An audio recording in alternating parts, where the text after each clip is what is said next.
episode 2 of the Powerhouse podcast, where we bring to you the powerhouses in the mitochondrial world. I am your host, Brian Harman, President and CEO of the United Mitochondrial Disease Foundation.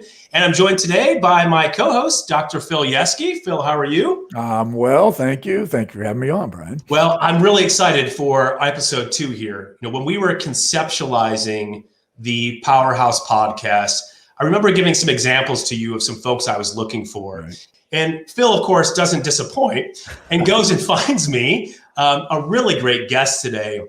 And I know you're excited to talk today with Dr. Beheshti. Yeah, for sure. I mean, and this was really just a situation of great timing. Right? You and I had talked about the sorts of people that we'd like to bring on to the podcast, and shortly thereafter, a paper came across my computer, tracking what's going on out in the mitochondrial research community.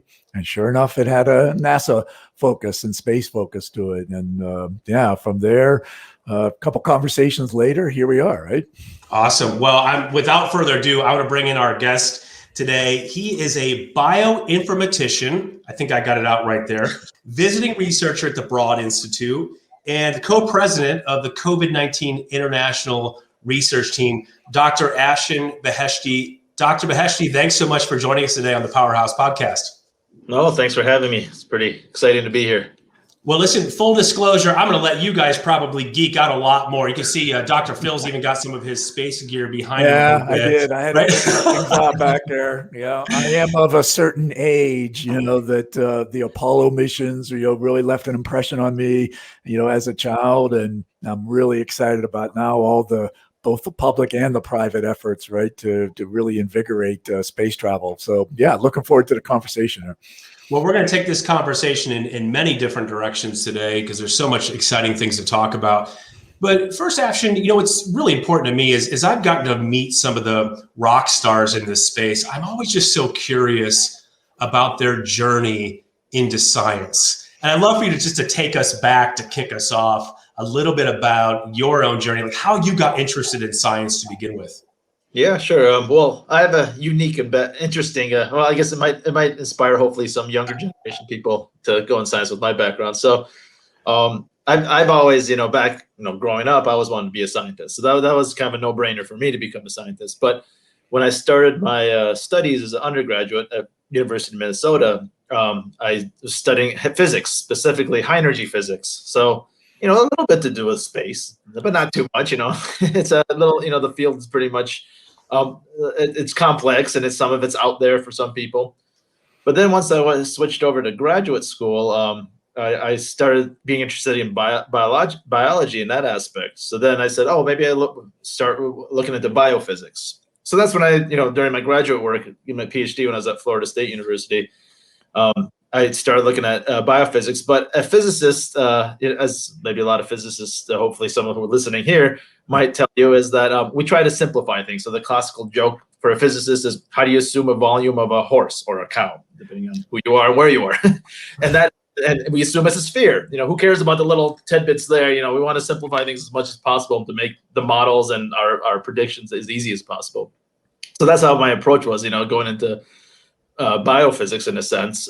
So, when I was studying in graduate school, I was mainly, I was looking at DNA, but I didn't care about the A, G, C, T, the little nucleotides of DNA. I didn't care about that. I said, oh, who cares about that? How does DNA like elongate and move through objects and, separate and things like that? So that, taking a physicist standpoint.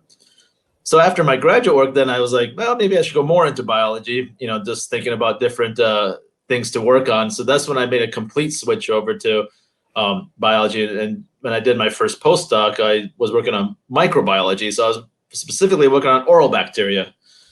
And then, that's a big jump. And, and the only biology class I ever took before that was, the freshman biology course you take as an undergrad. So, tell you, maybe it's Phil too, and others. If you get a PhD, what it teaches you is to read and think for yourself. Hopefully, right. Read beforehand. So that's mainly what it is. And there was a little anecdote on one of my advisors in graduate school, Dor, that said, physicists are a jack of all trades, where, we can do electrical engineering, but not as good. We can do computer science, not as good. And then you go on down the list. So we're sort of like have that capability to, easily jump from places because we have the math background and we understand the theory. But we also like could, have a little bit of knowledge in each of these fields, if not, more than depending on your background. So then it's easier for us to maybe transition to other fields as opposed to, say, biologists going to physics where that math background isn't there. You're like the MacGyver of science. Right? I think physicists are sort of like that. So tell me about how that translates then into that path to systems biologist. For someone who doesn't know what a systems biologist is, give me that elevator pitch on that. Yeah, sure. So systems biology in a sense is it came about because of people like me joining the biology field, physicists, mathematicians, computer scientists, and they're trying to categorize us for one thing. So, we need to be categorized in that field. But have a label, right? Yeah, exactly. Everyone likes to be have that.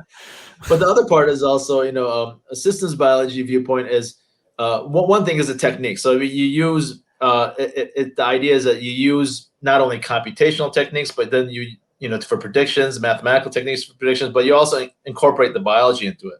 So that's where, it's a multidisciplinary kind of approach where you want to collaborate with biologists, physicists, mathematicians, chemists, whoever is on board, the more the better, because then you get all these different viewpoints and angles of how to view science.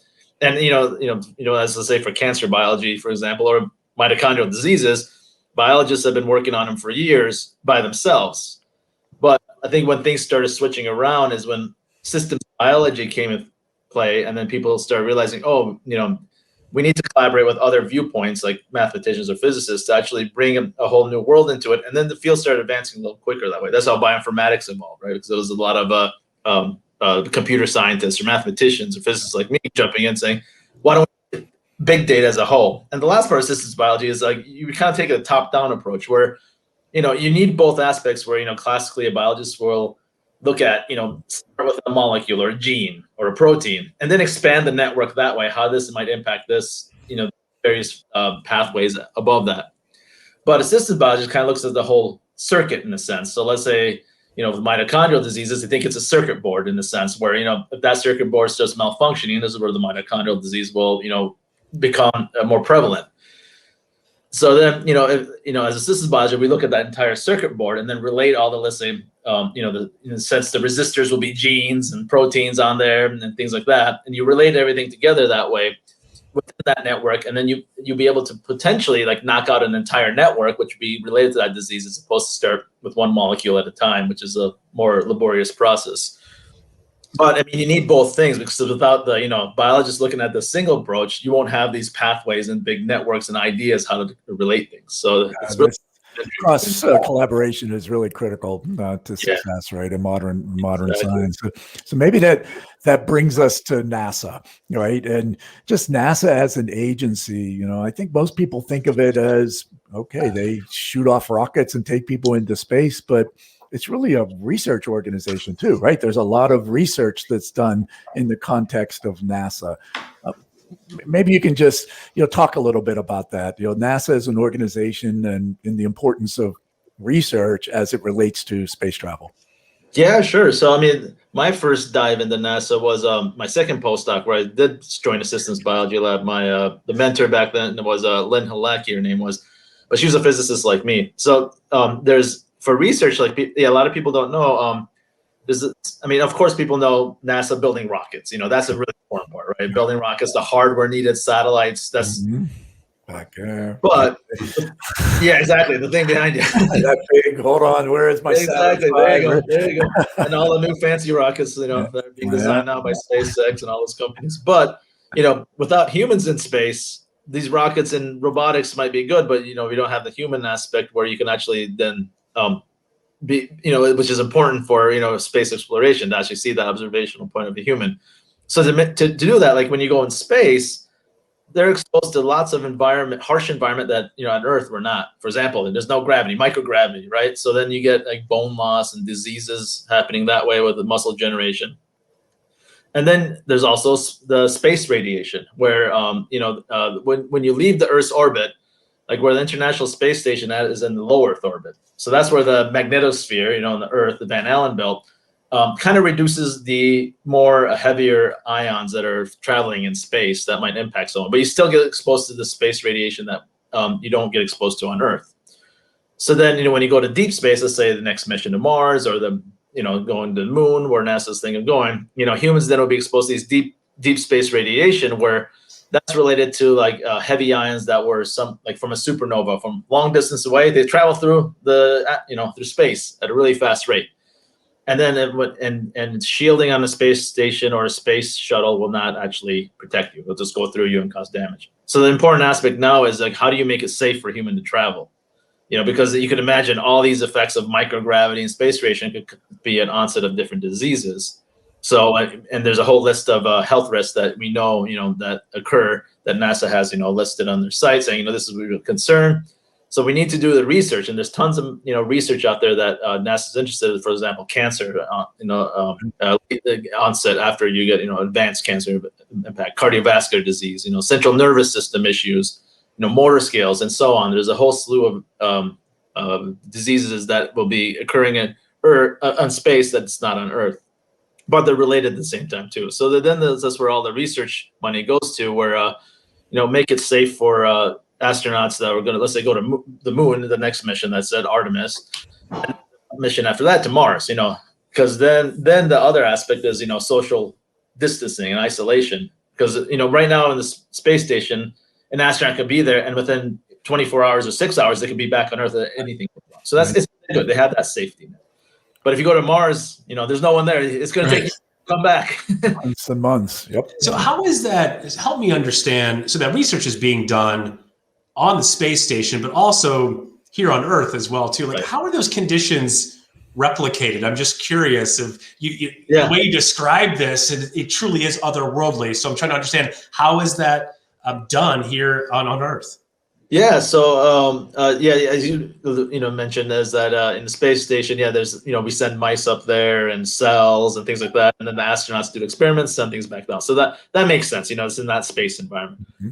But on Earth, you could do several types of experiments that people do, like myself, I do too, with some of my grants I have, where, for example, to simulate microgravity events, on Earth, there's these centrifuges that people have built. You can put cells in, your cell culture in a dish. So you put that in, and it's it's a kind of a little centrifuge where it spins at on an axis to simulate make a microgravity event.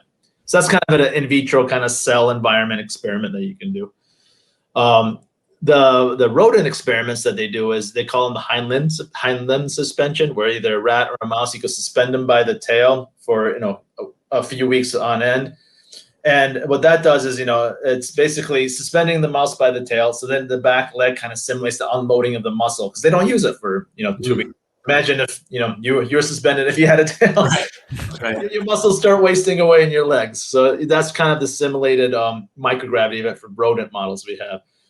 There are human experiments people do on Earth where they're called the bed rest studies, which I wouldn't volunteer for, but people do, where people lie in bed in a tilt. That's like a 6-degree angle tilt down for like 30 days. So that kind of simulates, again, muscle wasting that might occur, and the different kinds of association with their biology changing when you're in space. Although in space, you're not tilted or lying down, but it doesn't matter because there's no gravity. You're just floating around. So that kind of simulates that. For space radiation effects, like there's actually experiments that people do where you could, one of them is that there's a lot of neutrons in space, ions. So there are neutron sources and facilities around the world, a lot of places in the U.S. that actually have like sources where they could irradiate samples you put with neutron sources. Heavier ions, like in space, you got iron particles that hit you, and protons, smaller, and then helium, and everything in between, from titanium, oxygen, carbon, so on. For that, you need going back to my high energy physics days, you need a high energy physics collider, so that it's actually then, if you're not familiar with those, like things like at CERN, for example, but they don't do it there, but where they could actually like accelerate a particle near the speed of light and then take, let's say, an iron particle from that, and then you could irradiate a sample with that. So the facility that we use is actually the only place in the world that so far does this, is at Brookhaven National Lab in Long Island, New York, where NASA set up a facility called NASA Space Radiation Laboratory, which is NSRL. And that's specifically designed for, you know, when people get a NASA grant like I have and others do, you know, they say in the grant, like, I want to, let's say, simulate this type of space radiation. And then I want to radiate, let's say, mice or cells or, you know, plants. And people even do plant research because, you know, plants are a very important aspect where you want to try to grow a sustainable food source for you if you're going to go a year to Mars, and see how space radiation might impact that. Or microbes, see how your gut microbes might change and things like that. So you go to Brookhaven National Lab, and then you would radiate it in front of this ion source generated by the high energy colliders. And then they have like a mixed beam simulator there where, you know, they could get iron particle hit you, a proton, not you, the cells, or the, hopefully not you, you know, and things like that. So those are the two main types of experiments, and, you know, that's done on the ground, that, you know, I've done and many others have done too. And other than that, you know, it's really difficult to do these experiments and simulate things on, as you can imagine, on Earth. You know, you need these sources. So one thing that, you know, compared to other biology and research, a lot of times your statistics are not going to be as robust because you can't do 100 mice, you know, because it's, again, time expensive to run, and, you know, but you can do enough to get, you know, statistically significant results that would, you know, generate data that would be interesting and feasible to actually play with. Yeah, it's really fascinating, right? And, you know, of course, astronauts are being watched very closely, right, for their health, and that could be at the whole body level, but then it starts to come down to organ systems, right, and specific organ systems, and then, you know, the cells themselves, you know, specific types of tissues, right, you know, inside of it. And then we get to the contents of the cell, right? And of course, our favorite organelle here at UMDF is the mitochondrion, and it's coming to the forefront as a central organelle, a really important component of understanding the health of human beings in space. Maybe you can talk a little bit about the research that's going on focused on mitochondria. Yeah, sure. So one of the things is that previously, as you in the kind of introduction, you guys said, you know, there's the paper that we actually put out in November in Cell. Previously, before that, there were some people talking about mitochondrial effects, you know, that were occurring due to space environment. But there, in a sense, they had pieces of the puzzle, and they saw little bits and pieces of how it might impact organs. But the thing was, you know, that I think when we started approaching it, we were using a systems biology approach, as I said, looking at it holistically, and that's the way you could piece the entire puzzles and everything that's known out there together. So that was one of the key things that we looked at. And one of the hats I wear at NASA, you know, I work at KBR at NASA, so that's KBR is one of the contracting companies. You know, but so one of the hats I wear there is working for the NASA Gene Lab platform in the project. And this will give you some background how the mitochondrial and organ play. And the NASA Gene Lab platform is actually it's a free resource for anyone community, like citizen scientists, as I like to say. So the normal, let's say, a high school kid or till senior citizen, you know, anyone who's interested but not a scientist. Me. Is that what you're trying to say, Afshin, for me? The English major. Yes. No, I like to say citizen scientist because it sounds more professional. Mm-hmm. But you know, so anyone from any inkling of interest in, everyone has a, you know, space is sexy, right? Because people like sci-fi and they look at it. But so anything related with like the omics and the bioinformatics, like the genomics, like the genes, proteins, and so on, any kind of data is deposited onto Gene Lab. And what Gene Lab has done is made this platform into a more not only a data repository of this, but very accessible, where, you know, there's high order data, there's the really bioinformatician, hardcore bioinformatician, and as you want to say, the hardcore nerds, you know, and geeks that really want to tackle that data, they can do that. But then the higher order data is there, and we also got visualization on there where, you know, just a normal person can go on and say, I heard this, for example, this mitochondrial gene is important. How does it important in space? They go on there, type it in some data set that they find that's interesting, and they'd be like, oh, it's actually up or down, you know, this gene or protein. So in NASA, we have, in Gene Lab, we have these things called analysis working groups, which is basically kind of a grassroots kind of movement where it's scientists from all around the world have, you know, volunteered their time. And it's like once a month we meet, and I lead a multi-omic systems biology group, where in this group, like part of the task of them is help us make sure we have the right pipelines and things when we analyze data. So consensus from the scientific community. The other part is, let's answer interesting scientific questions related to space. Right. So within this group, it's a systems biology group. So there's a lot of different backgrounds, from computational people to, actual proteomic people, protein people to, people with cell biologists and people with mitochondrial expertise, as coming back to this. So the question that started was, I proposed to the group is there a master switch that might be turned on in your biology that could impact all this healthiness downstream? Because we know when you're in space, as I mentioned, you got immune suppression, you got, circadian rhythm, your sleep cycle's all ruined, and everything else downstream.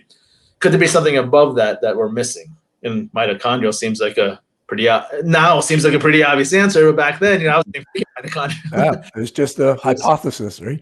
Yeah, exactly. So, in a sense, like, we did a fishing expedition, as in science, you don't want to say, but I think a lot of times fishing is actually good in science. You can definitely approach it in an unbiased way and let the data tell you what's important, not what your preconceived notions are. So when we started looking at that, people ran off analyzing all these different data sets, from mice flown to space, cells flown to space.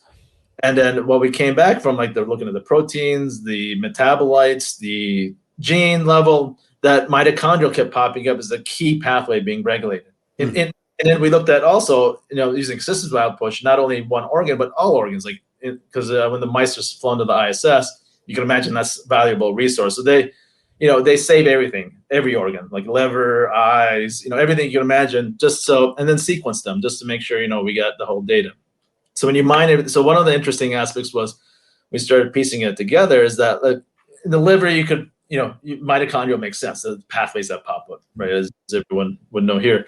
But what was popping up, the same pathways were popping up in the eye. That, like, this is kind of weird, and then when I was presenting this data earlier on in one of these conferences for space biology, this one person who became a collaborator for the paper and had some carotid artery data that she gave to the project and now helped us analyze.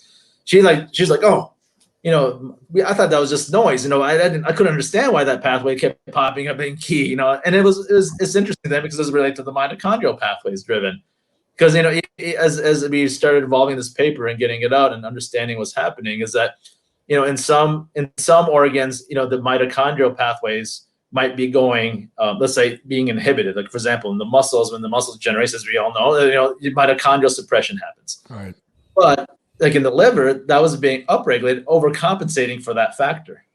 And then in the eye was another factor, because one thing in NASA we're interested in is that there's a disease that, or not disease, but there's a health risk that happens, which is called space-associated neuroocular disease. Mm-hmm.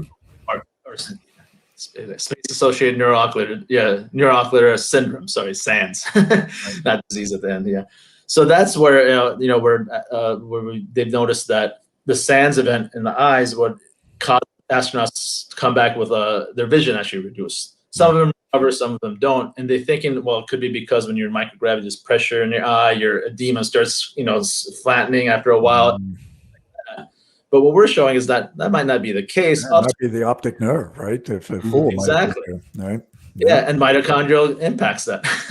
Oh yeah, for sure. In fact, there's a form of mitochondrial disease called Leber hereditary optic neuropathy, right, which really revolves around dysfunction of the mitochondria in the optic nerve. So it makes a lot of sense. Yeah. So I mean, but before we bought this thing, people didn't even think about mitochondria might be involved in that. They're thinking more as a physical trait, which we're like now, which with what you said and what we was like, oh, it makes sense. Mitochondria have an impact on the body when you're in space. So now I think it's showing. The paper just came out in November, but there's already I think hopefully interest. At least I know I have interest, and others that I've worked with, but to look at since we're showing that mitochondrial is impacting all these things downstream that people were focusing on. Now change your focus and go upstream. Right. If you this guy, everything hopefully below it might be less of a concern, but I'm sure there's still plenty of concern downstream. But that's the low hanging fruit, I think, with this research and ideas to come out and how mitochondria might impact it. Yeah, I don't know about you, Brian, but I like this description of mitochondria as the master switches, right, of the body. Yes. I think it fits really well with what we talk about a lot inside the foundation, and of course with a lot of our partners as well, is this central role of healthy mitochondria to healthy living.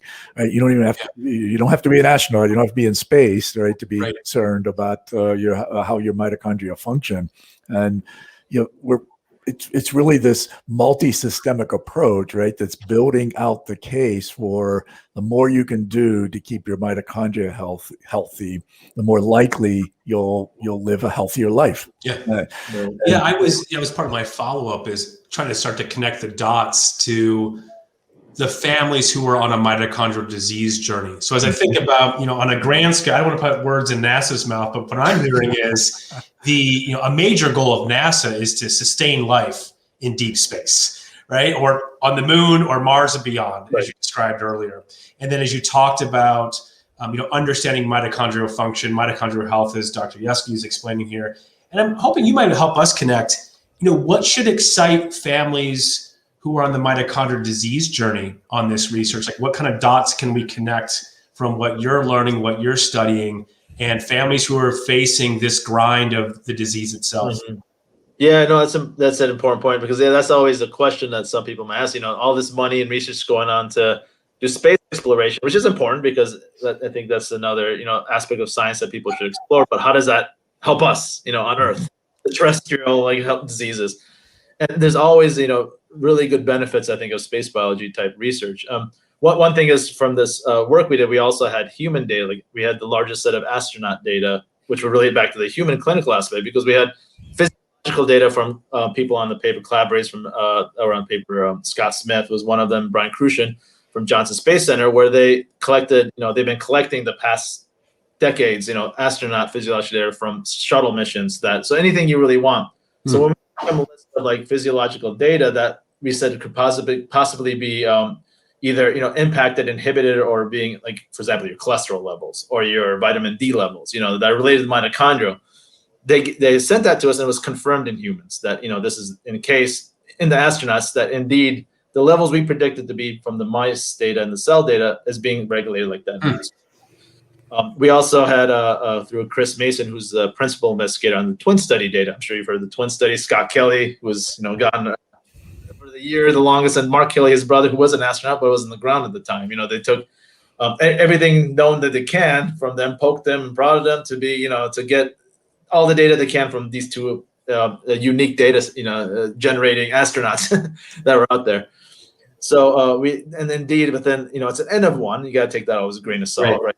Biological, but there's no other data out there. So we were able to actually, through his data that he had collected, Chris Mason had collected through them, we were also confirm that indeed the mitochondrial changes were happening significantly, in Scott Kelly, as opposed to Mark being on Earth. It was fine. So the actually biology produced from this, and now the idea is to develop therapeutics, or as we call them, countermeasures, to travel safely. And what we develop here could actually impact clinical data too, and help the patients that are here on Earth. And one way of that is space, in a sense, I think sometimes accelerates diseases when you're in space environment. So as you can imagine, if you're exposed to, say, go to Mars and come back, that space radiation aspect I mentioned, you're going to be exposed to 100 times more radiation than you would on Earth. Let's say through any kind of random exposure that someone might get. Just it's frightening, but the thing is, now that accelerated risk, that we want to find a more kind of therapeutic countermeasure to combat that. So that's where the therapeutics we come up with, hopefully dealing with mitochondrial impact, should be easily translated back to the clinic. Another aspect is the whole microgravity type research people do, even the ground studies I said, or samples from the space station or old shuttle experiments. The muscle generation is a big concern, and that's related to mitochondrial related diseases too, right? So then, the therapeutics that people come up with that way can easily be translated to clinical work, because again, the microgravity aspect is more of a rapid, muscle generation, as opposed to that we know really mitochondrial that causes muscle generation is a little slower over time. But then there's vice versa too. The clinical aspects of all the drugs that are being developed now for mitochondrial diseases can be applied to the space biology program and figure out countermeasures for that. Actually, maybe some of these that are not approved by the FDA, for example, can be accelerated because we're using it for astronauts. And if we show, let's say, in astronauts that it works, it could come back and the FDA be like, well, it worked for the astronauts. Definitely should work for everyone else. Right. But hopefully. Well, this is why I was really happy that we could connect, right? When the paper came out and just kind of talk about like what's next. And that's where, I think you and I really came to this quick win-win of, there's increasing research around mitochondria, the role in health, mitochondrial disease specifically. We're really thrilled about the increased pace of clinical activity in mitochondrial disease. It's important to our patient community, huge unmet medical need. So, maybe we can help bring those networks and research right to the table. And then there's this whole field, right, that's been going on out around, space travel and understanding the effects there that really have the potential to stoke additional research for human applications like mitochondrial disease. That's really exciting, right? When things come together like that. And I'm really excited to see where we can take this in next steps. Yeah, I mean, this is, if you think about history of NASA and how research from NASA has helped medical technology. There's been a lot of history that actually people are probably aware of, like developing like prosthetics, right? Artificial limbs, NASA, like the robotics and everything like that. And there's lots of examples we could get into, but it really benefits the space biology research that people might not be aware of. Oh, it's not only helping those 8 or 6 astronauts, but it's going to help, maybe not now, but 5 years from now, that research is going to help all this. Right. Well, one such thing is the work around COVID-19 right now. And certainly I'd love to hear you talk a little bit about that, particularly as, again, how we might be able to draw that back to some of the mitochondrial effects on COVID. But talk to us a little bit about the work happening right now with the research team, COVID-19. Sure, yeah. So a little background on that. So back in, actually, this evolved from the analysis working groups I mentioned. So back in early 2020, it was around March where, it was one of our analysis working group meetings we had. And, we're all computationally bioinformatics inclined. So we're not necessarily, as I said earlier, we're not necessarily experts in some of those fields, but we could apply our ideas and technology that we have in our algorithms, with any kind of background. So some of the people in that group were working on COVID-19 and actually had omics data, like the transcriptomic data, the gene data from COVID-19 patients. So then I naturally said, well, as scientists, we don't want to, everyone's on lockdown at that point, right? Not really working from home. So their labs are shut down. So, and as, as a scientist, like we have our brains, we want to try to help somehow, any way we can, even if it's a little bit, we want to try to help with COVID-19 and, because we're all in it together and, promote an open science kind of feel and collaborative feel. So it started with a group of 10 of us from that AWG to say, all right, let's try to work on this together and see if we can come up with anything. And at that time, me and another co-lead that we're doing, Todd Treegan from Rice University, where we started co-leading that group together. But my idea was not only just to have, work in computational bioinformatician, can we actually generate something to actually not only have clinicians involved, biologists involved, and everyone, so we could actually have potential to design a drug or antiviral, or look at the biology in many different ways and not that. So we, amazingly, just because I think at the time and still, like people are we're very open to collaborate on this and really tackle the issue. We've now evolved to like 200 members plus from all around the world have joined us, and we became a nonprofit. Again, something like this during COVID world, everyone wants to help. So a law company from DC, Wiley, they're called. They approached us and they said, "Oh, would you want to be set up as a nonprofit?" I was like, "Sure." I don't know nothing about it. It's like, "We'll set you up pro bono." And I was like, "Oh, okay." So this really large law firm didn't have to do it. They came about, set us up as a nonprofit, which helps us that way be independent and hopefully, as you guys know, a nonprofit lets you have freedom to do a lot of things. Mm-hmm. So within this group, we started analyzing sequencing data and everything else. And one aspect, early on, we have a member in our group, I'm sure a lot of our audience is familiar with, Doug Wallace, everything got mitochondrial genetics. Mm-hmm. We started looking at this, and then I started noticing with several others in the group that mitochondria is heavily suppressed in COVID-19 patients when they're, when you're infected. And to Doug, that made perfect sense because he knows everything to know about mitochondria. And then even he starts explaining more and more of the aspects. I'm like, oh, okay, that really does make sense because you can talk to him for hours and he knows all that. The pathways and right. Yeah, and it kind of makes sense. And as you all know, it's like the people that are being hit the hardest tend to have mitochondrial dysfunction, like elderly, right? Your mitochondria decline. Diabetic patients, cardiovascular people with cardiovascular risk, the mitochondria rate decline. So these people are getting hit the hardest that it is. And then this relates back to the whole systemic effects of, why COVID is affecting everything, not just, your lungs, as we thought in the beginning.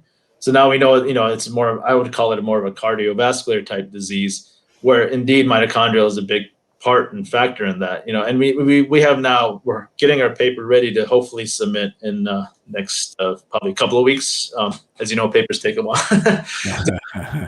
There's been a lot of papers that come out since COVID, and some of them are rushed. And I think there's a lot of good science, but there's some bad science to put out too of this. But it's understandable because the need to get information out is perfectly understandable. But yeah, so it's pretty exciting. Mitochondria is one of those key factors. Again, pops up. I think it's this inflammation, the cytokine storm, as people talk about, right? Mitochondria is upstream of that, I believe. And they go back and they're kind of an interplay, but it does, I think, probably start with mitochondria suppression because we have data from sequencing from different viral loads that occur from like a low viral load patient to a high viral load patient, and we do see mitochondria suppression, going up with viral load as you go. Like there's some things that might change, for example, in mitochondria where some genes related are being overexpressed to overcompensate for things that are being heavily suppressed. But unfortunately, COVID overcomes those ones that are trying to overcompensate for those factors. Yeah, human biology is really fascinating, right? We're finely tuned machines, right? And when one pathway starts to, maybe has some dysfunction, not working the right way, and then there's compensation taking place, right, in other pathways, that's what can lead to this spiral of disease progression. And it's no different for our mitochondrial disease patients. It's really a fascinating time in science, as you said. It's against the backdrop of a terrible pandemic, but the science has advanced so quickly. The fact that we have multiple vaccines already approved, right, inside of a year for this specific virus, right, for the COVID-19 disease, is incredible, right? It's never been done that quickly before, and I guess our hope is that we've all learned from some of what it took, right, to make this action happen, and we're better prepared, right, when the next one. Testament to collaboration, a testament to just having bright minds in our system. I mean, it's what I tell the pilot when he lands my plane, or the surgeon after a successful surgery. Like, I'm glad we have you doing what you do. Right. As I hear you talk about this stuff, that thanks for the education, because I took freshman year biology and that's about it. It's a real gratitude that we have, that we've got just bright minds, passionate people in this work. And it's one of the questions I had for you, and this might seem like a silly question, knowing that you're a systems biologist and doing work with NASA. Like, what keeps you excited? I mean, I have to think it's exciting every single day, but I want to hear it from you. Like, what keeps this work exciting for you? Oh, well, yeah. I mean, one thing is I love science. As my wife says, you used to play all day. I was like, yeah, that's why I went to science. Playing all day, and playing in a good, productive way. Mm-hmm.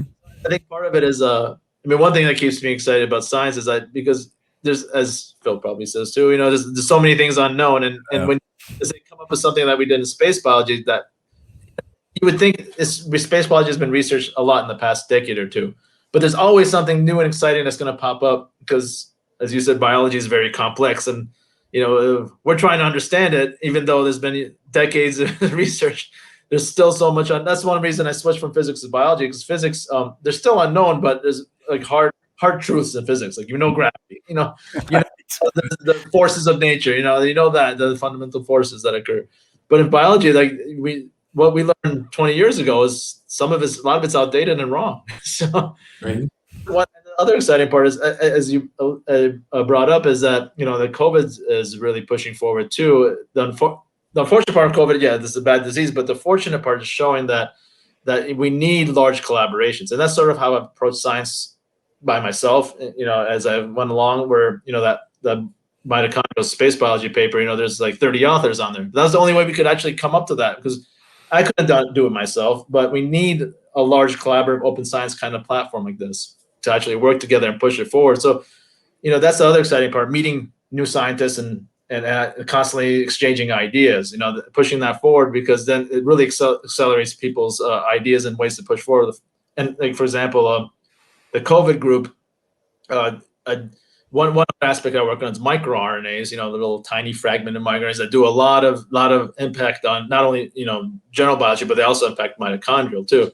But so, with this work, I've been promoting it and potentially identified a microRNA that might be driving COVID infections. But there's some people in our group that I'm collaborating with that wasn't collaborating before our COVID group formed, that wasn't on the radar. But then we started talking about it, and then they introduced that new idea to them. So then now they're excited, and they've introduced new ideas to me. So it goes as a back and forth, where I think it keeps me excited to actually meet all these new people, because I don't think, for me, in any other field, you constantly meet new people to push science forward, and that's the only way science should be pushed forward. And it's not even like, you don't even have to be a PhD or a director or a professor. There's people.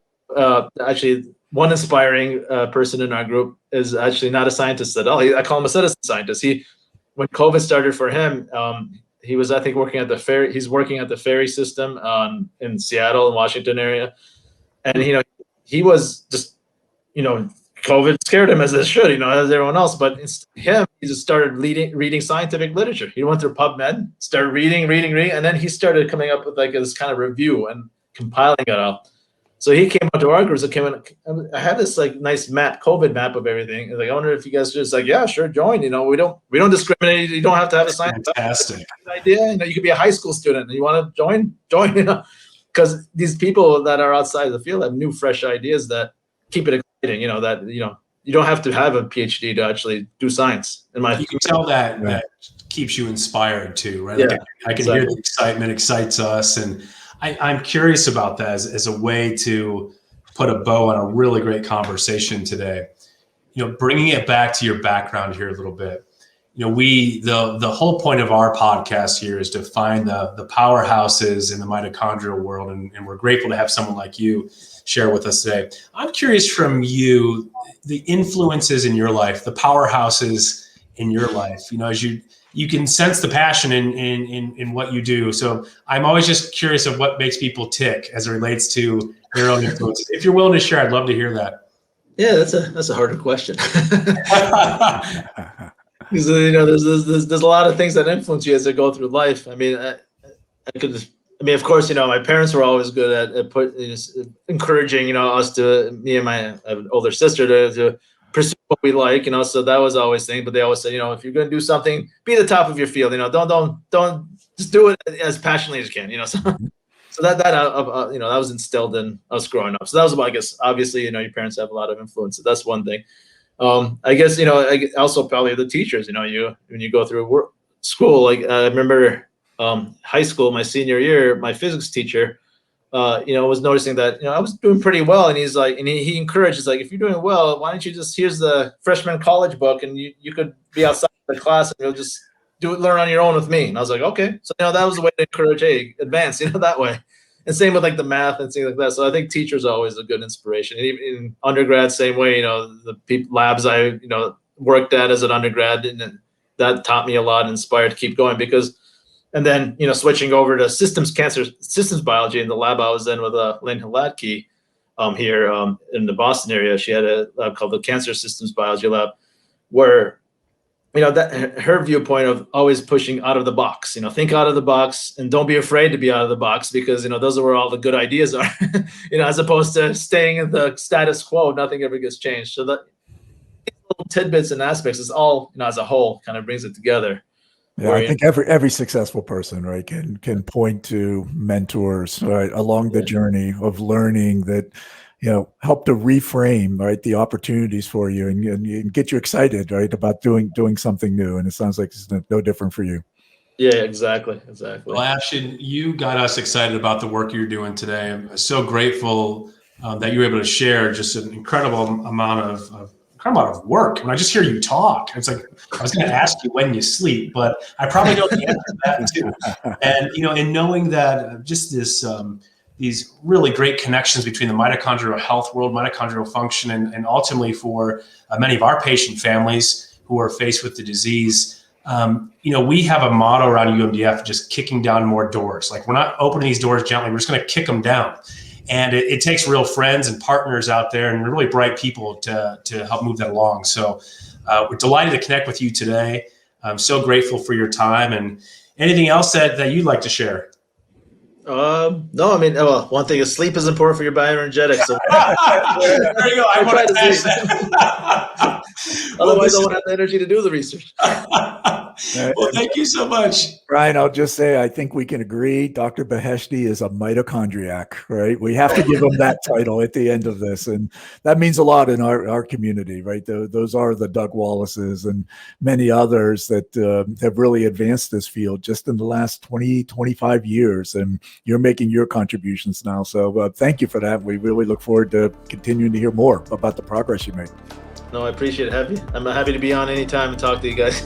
Thanks so much. Thanks.